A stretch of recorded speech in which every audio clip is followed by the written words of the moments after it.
7 skyrius. Paslaugų kelio ženklai. Paslaugų kelio ženklai yra šie.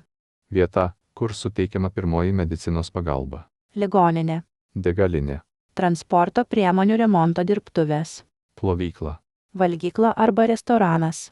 Kavinė arba bufetas. Viešbutis. Stovyklavietė. Gyvenamųjų transporto priemonių stovėjimo vieta. Stovyklavietė su gyvenamųjų transporto priemonių stovėjimo vieta. Poilsio vieta. Policija. Tualetas. Maudymosi vieta. Geriamasis vanduo. Ne pasienyje esanti muitinės įstaiga. Oro uostas. Turizmo, kelionių ar kitokios informacijos teikimo centras. Nakvynės namai. Kaimo turizmo sodyba. Žvejybos vieta. Golfo aikštelė. Žirgų sportas. Slidininkų keltuvas. Vieta, skirta keleiviams, vykstantiems reguliariais reisais vietinio, tolimojo ir tarptautinio susisiekimo maršrutais, aptarnauti.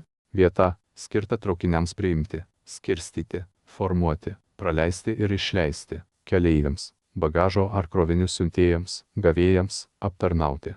Plaukiantis tiltas ar laivas, skirtas transporto priemonėms per jūrą, ežerą, upę ar kitą vandens telkinį kelti.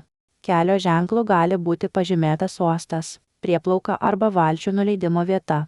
Motorinių transporto priemonių ir jų priekabų registravimo, vairuotojų egzaminavimo ar vairuotojo pažymėjimų išdavimo vieta. Vieta, skirta privalomajai techniniai apžiūrai atlikti. Vieta, skirta elektromobiliams įkrauti.